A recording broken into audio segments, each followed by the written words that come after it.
Hey everybody, welcome to the roundtable. This is Daddy Peanut 3D with Carnage 64 and special guest X10 Power. How you doing today, guys? I'm doing good, Dan. How you doing? Doing great. It's been a while since our last video, but we are back with another war win for you guys. That's 8 in a row for the Lzuruha clan. Tom, why don't you take us right into us? Give us a breakdown of what's going on here. All right. Well, first of all, I'd like to wish you guys that you had a happy Christmas and a happy New Year as well. We took a little bit of a break before doing this war, I would say about a week and a half, to do some upgrades and just a little bit of practice stuff, just to get ready and have a break for the holidays. Once again, we got matched up with a very high-level clan, level 8 against our level 3, and it was a very close war, and I really honestly think, again, it came down to our defense being very strong for the most part, especially by Jarrett and Dizzy, as usual. But I also think, Dan, this war came down to them not being active enough or not being organized enough. And I'll explain why in a little bit. But first, I want to go right on in to your attack, Dan. You're getting a little better at the game, I've noticed, and you've been having a little bit more fun. But we're going to look at your second attack against their number 8, just to get us started in here and get a feel for it. So let's go right on in. So take us through your thought process here, Dan. I know it's a Town Hall 8 and you're a Town Hall 10, but you are... I recently got up to the level 5 dragon, so all you really got to do against a base like this, well, other than avoid the air sweeper, I noticed is use my potions right away to clear out 2 of the air defenses, and then it's almost just cake from there, because there isn't a whole lot that's going to do much against these dragons. Yeah, it's literally, if you can get rid of 2 anti-air and then you just have a bunch of dragons, it's over. So I'm just going to do a little 2 times replay here while they're going in. Do a little zoom in here. As, yeah, those dragons are pretty intense, I will say. Yeah, they'll let me have it. The Barb King out there, and the Queen did a little bit, but I've been trying to learn how to do a little bit of Queen walking, but not that good at it yet.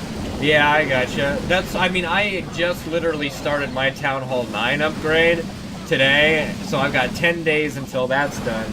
But I can't wait to start using that Archer Queen and practicing some Queen walks myself and do that kind of fun. stuff. He's Quick question. Yes. How do you even do a Queen walk? Like, what's behind it? Well, there's a healer that you basically drop your Queen and you drop one of the healer troops right behind it, and it just kind of follows the Queen around, and you just kind of hope for the best so your Queen takes out a decent chunk of what's on the outside right there, while your other stuff is kind of going through the rest, at least at my level. Okay. Yeah, that makes more sense now. Yeah, if you want to see a good example of some Queen walking, you should watch a lot of Jarrett's attacks after the wars are over, because that's how he primarily starts a lot of his fights, is initiating it with a Queen walk, and then once it gets to the point in the defense where he starts taking a little bit more damage than he wants to, that's when he throws a couple potions down and then starts bringing the rest of his stuff to go killer on the base, and it usually works out really well. It's just a real, I don't want to say a free way, but since you're only using just your Queen and then 1 troop or 2 troops, depending on how many healers you put behind her, you can take out a decent chunk of a base if it's not equipped to deal with that before you even use any of your strong stuff. At Jarrett's level, I think he uses 3 healers from what I've seen. But let's go right into Skak Daddy, who did some, actually, I would say, some MVP attacks from our group. Besides, of course, our top 4 or top 3, but these are some pretty good attacks by our number 8 against their 7 and 6. He 3-starred both of them, but I want to look at the attack on their number 6. That's their replay 2. Let's go right on in and see what he did there. So he's got a very similar idea. He's going to try and take out more anti-air than usual. So he's not doing any rage potions or anything. It's 3 lightning and 2 earthquakes. Let's see how much he can take out here. Well, it looks like he was trying to go in the middle there to get both of them at once, which is a little risky. Yeah, but it looks like he did good damage on 1, destroyed 1 fully, and got that one to a couple dragon shots. So then it's just spread out the dragons and watch the carnage. Yeah. now it's just a question of the pathing. Is the pathing going to go the right way? Now, something that I've learned in practice just by doing regular farming attacks is if I like to attack so that my dragons, which are the same level as Skag's, are not caught getting hit by an anti-air turret while attacking a town hall and a clan castle like this. Like, watch. This anti-air is going to get a lot of free shots in because those dragons are focused on the town hall. Luckily, though, he has such a nice spread on the outside edge that they'll eventually come around, but I think he's going to lose 4 or 5 dragons here just to that one anti-air because of the angle he took on the attack. But if he took, I don't know if it would have went differently going from the bottom with that sweeper right there pointed right up that kind of delayed that town hall destruction a little bit, just long enough to take out a couple of those dragons. Like if that anti-air building had like a kill counter, it would probably been about 5 or 6. But the thing that I might have done, the thing is the way that base was laid out was that he had 2 anti-airs right next to Town Hall on one side and the one down there. So either way, the dragons are going to get stuck on the Town Hall and Clan Castle before they initiate that last anti-air. So I think he made the right choice, but it's a really tough call there on what you want to do. All right, so now go ahead, Nick. Yeah, sorry. Just like another thing I'm noticing with these higher up attacks is like you're not pointing at Clan Castle, you're kind of doing all of that within everything else at the same time. Right. At your lower level attack, especially when you're around Town Hall 6, Town Hall 7, your biggest enemy and threat is the Clan Castle troops. Whereas at this like once you hit the Town Hall 8, Town Hall 9, Town Hall 10, it's not like they're not you can't ignore them, but they're not as detrimental to your troops as they were before in the lower tier like you're used to. Okay, I'm just trying to make sure I get everything cleared up here. Yeah, they are very important though. They are more important in defense, depending on how you do it. If you didn't go back and watch some of our videos from prior wars, you will notice that some of the defensive units that Jarrett decided to have, which was the Golem, which explodes in a big AoE when it gets killed, was a huge reason why he was able to defend so many attacks in our prior wars, because those giant Valkyrie armies would attack the Golem and then explode, killing all the Valkyries and just, eliminating his troops. So it's those troops in the Clan Castle are very important still, but when you're doing a dragon attack, it doesn't have that kind of effect as much as it used to. Alright, so we're going to go into Dizzy's attack against their number 5, which is a 3-star, and I believe she dragoned this as well. Yes, she did.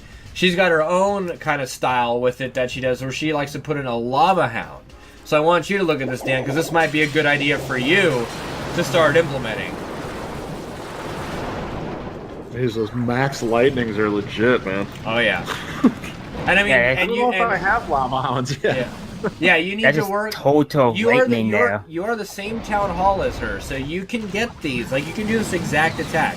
But watch what the lava hound does. He focuses the anti-air, so that one anti-air is going to kill the dragon there, but then it's going to soak up all the hits from now on. So that lava hound is making it straight way to the anti-air defense. You see that in the top right corner? Right. Just going right on up there. And those balloons are causing havoc as well. Yeah, balloons are very strong, but they're paper thin. So you need to make sure they're not being targeted. She always does a pretty good job of that. Yeah, they're like glass cannons. Yeah. So now all the anti-air is already knocked out, and she's got at least 7 dragons left in the air. So this is going to be an easy cleanup. But you see how important those those spells are, Dan, and the lava hound is very good. Right. So that, if I were you, I would be focusing on lightning potions and the dark barracks for a little bit. I believe is where the lava hound comes from. Yep, I got 2 more levels to go on my lightning potion, and that's max, so that's kind of the priority right now, now that I can't go any higher on dragons. Yeah, and you see with those lightning potions, he was able to take out 2 of those Town Hall 9 maxed anti-air cannons. Those things hit hard. Yep. So that was very, very good.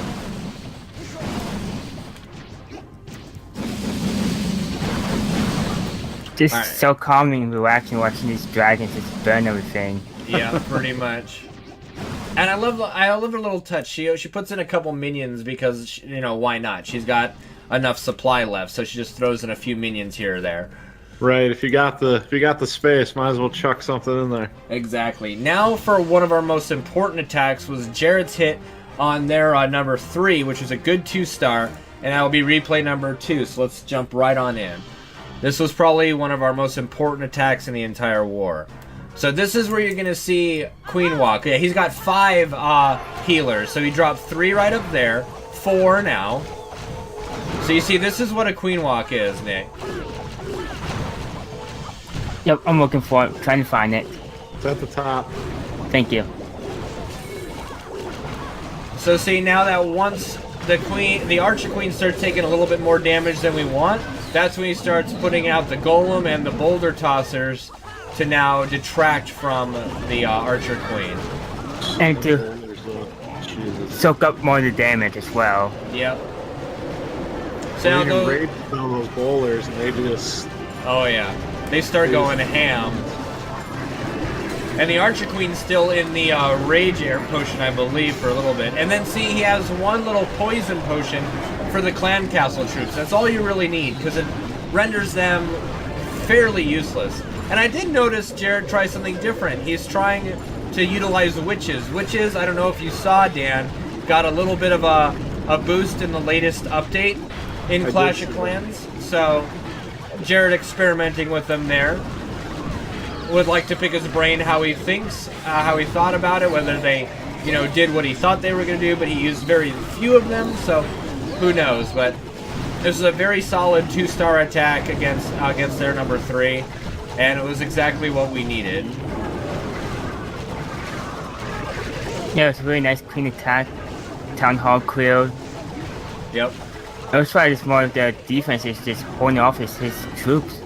It's tough to get through all that. I mean, those high-level defenses don't mess around. Once you're down to your last couple troops, those Inferno Towers and crossbows just wear you out. Yes, exactly. And I mean, at this stage, Nick, you're really shooting for a 2-star. That's really what you're going for. If you get a 3-star, that's amazing. But 2-star is what you're really going for.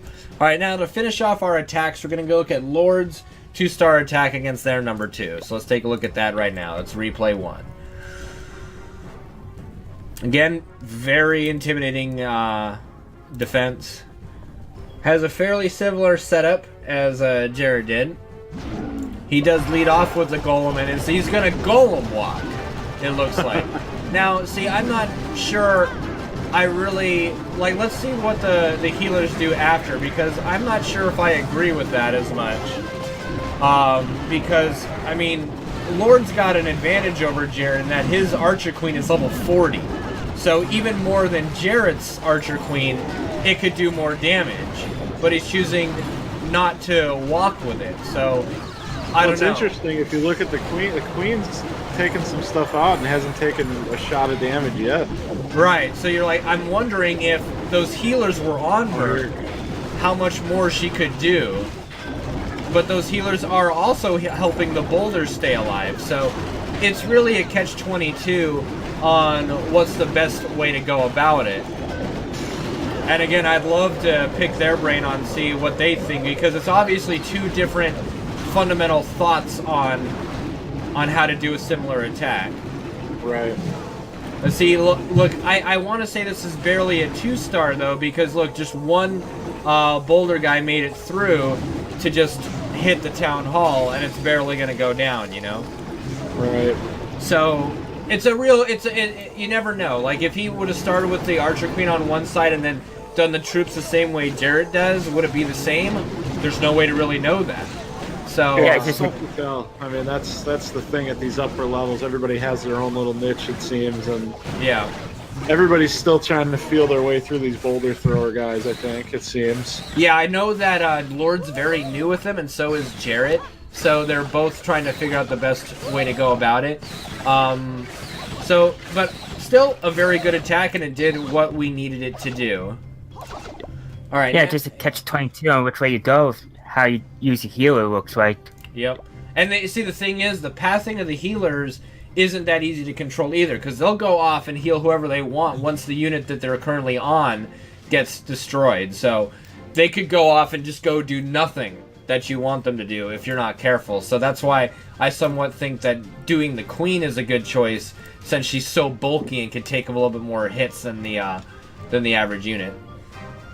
Alright, now I think the most important part came back again down to our defense. So, Dan, we're actually going to take a look at one of your defenses. Now, I will preface this is that your Town Hall 10 is still fairly rushed and your defense isn't that strong, but you were still able to hold off a 2-star on their number 4, who did not have a great day, it seems. Like, he got 2 stars on Penguin as well, 98%. Just to let people know, I watched that, and it was basically, it came down to a mortar and a wizard tower finishing off a final Valkyrie. So it was very funny to watch. But let's jump in on that replay and see how you did, Dan. Well, looks like he's going with a golem on the left side. Yeah. Along with his clan troops right away. Yeah, honestly, I mean, your base is a lot stronger on ground than it is on air. I don't think going ground was a smart choice by this guy. Your anti-air towers aren't even Town Hall 8 fully maxed yet, so... Right. Yeah. Now, you have crossbows and inferno towers, so ground's probably not the best method of attack at that point. And it looks like your crossbows are set to ground only, is that true? I think they are, yes.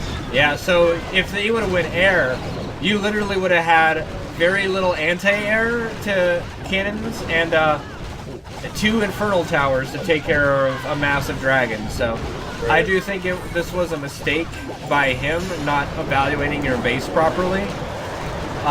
But still, those inferno towers are going to start doing work on those Valkyries, it looks like.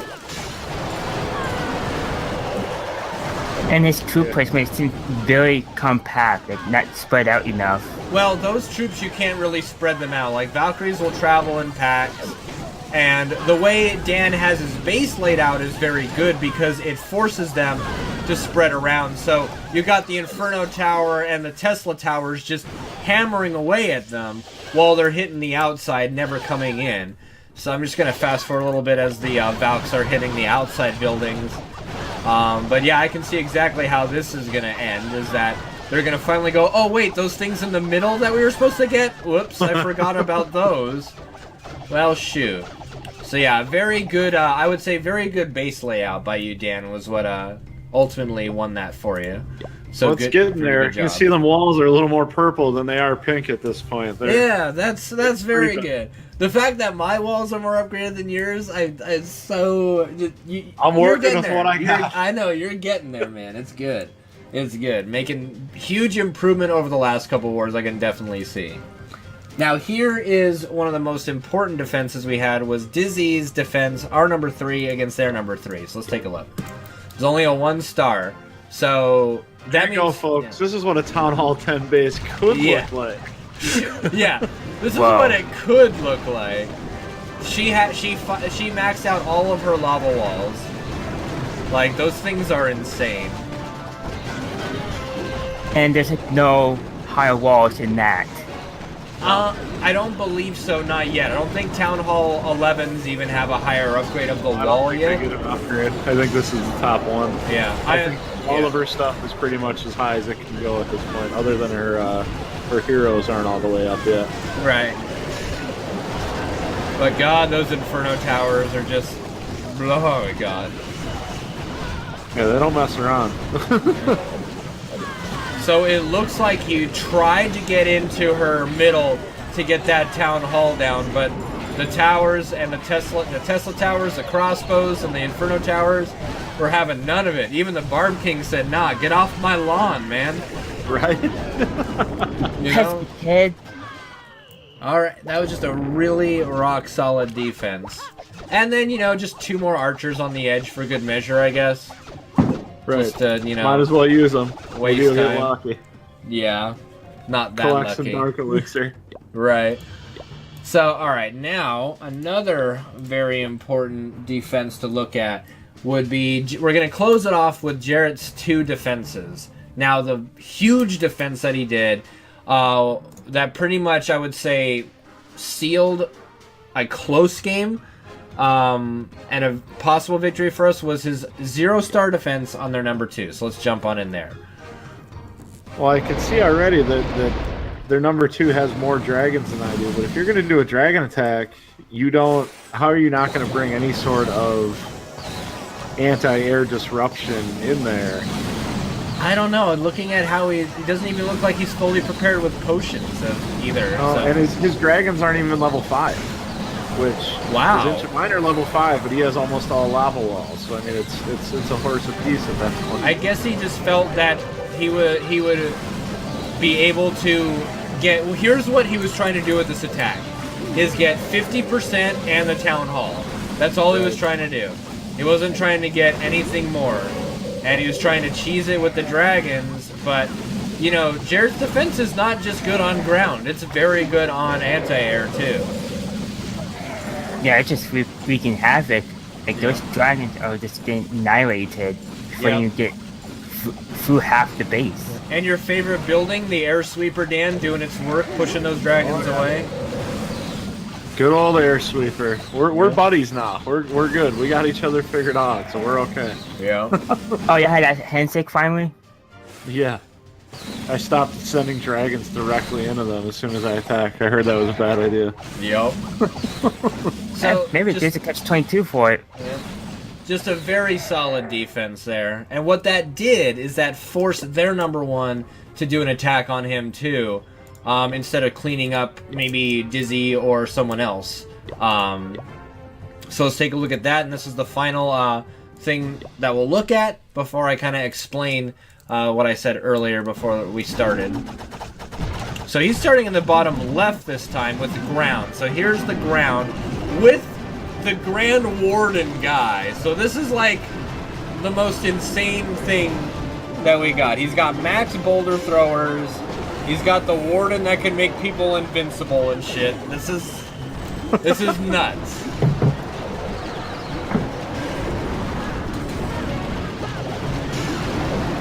So basically, this is the Hail Mary. And just so you know, this guy 3-starred our number 1 Lord. So. And that attack was nasty. Yeah. I mean, that was like, it didn't even look fair. Yeah. So this one, I'm not sure if he just didn't read the base correctly, or if Jared's defenses are just a little bit sturdier. Because I think Lord's war weight is a little higher than Jared's because of his heroes being maxed at level 40, compared to Jared being at like 33 and an 18, I think, on his. So big difference on the heroes. Oh yeah. But that was a huge hole. So now what I'm gonna end my little observation on, Dan, is I'm not quite sure what these guys were doing. It seems more. I think we won this war based on inactivity by them as well as good defense, because if you notice, they never attacked Chap Daddy, who's a Town Hall 9. Now Chap's a pretty strong Town Hall 9. And he's not an easy 3-star by any means. But I do think that their number 2 or number 3, which never did their second attacks, could have at least gotten 2 stars, maybe, on Chap, for sure. If not 3, possibly. And then, I'd agree with that. And then Nick, I mean, I gotta hand it to you, man. You must have intimidated them or something, because they left you at 1 star. If you go arrow with my... If you take anything arrow to my base, you're gonna wreak havoc. I only got 1 thing to really defend against it, besides Ultra Towers. Yeah, I mean, I'm showing your base here, and that base right there is something that they did not want a 3-star. I mean, I just don't know. I will take it, no problem.